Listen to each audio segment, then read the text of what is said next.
At 18 months old, my toddler got her first credit card. No, not to help build her credit, but to prevent ID thieves from destroying it, we wanted to freeze her credit.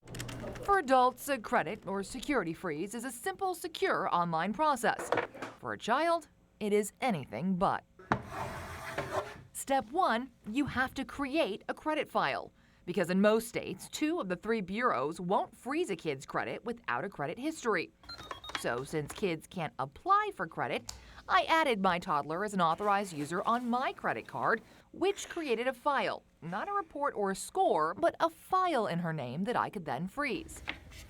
Step 2, verify guardianship. To freeze a child's credit, parents must submit Social Security cards, birth certificates, and other sensitive documents.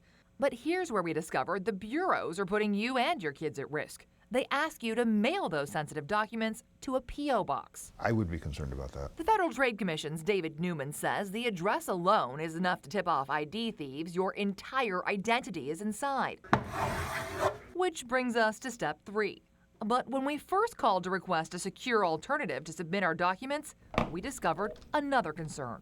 So you need my daughter's Social Security number, but you won't give me your employee ID? Foreign call center employees refused to even transfer me to the U.S. until I gave them my child's Social Security number, but said they had no employee ID numbers to let me track who I was giving it to.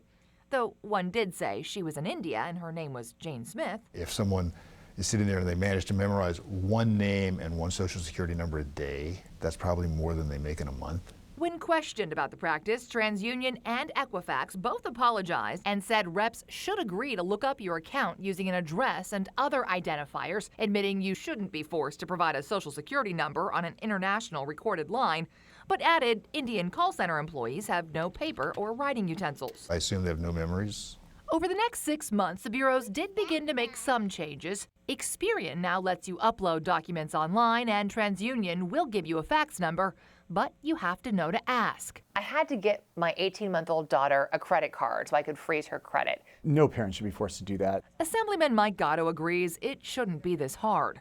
Citing our struggle, he introduced state legislation last month that will force the bureaus to freeze a kid's credit without first creating a credit file. And he's now agreed to further amend it to ensure the process itself is safe and secure. The law should require the credit reporting bureaus to make this as easy on parents as possible.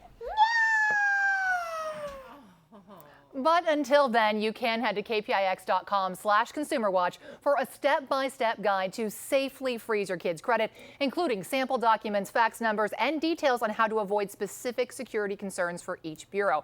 Now, you can also join us tonight at 6:45 in about 5 minutes on Facebook Live, where we're going to be doing a live Q&A. We'll be answering your credit freeze questions. You can head to kpix.com's Facebook page, or you can head to my Facebook page at Julie Watts TV. Our first ever live Q&A. A lot of questions on this topic. It's complicated, yeah. You're helping people sort it out. It really is. So we'll be answering all your questions. 5 minutes. Right. Facebook. Good job, Julie.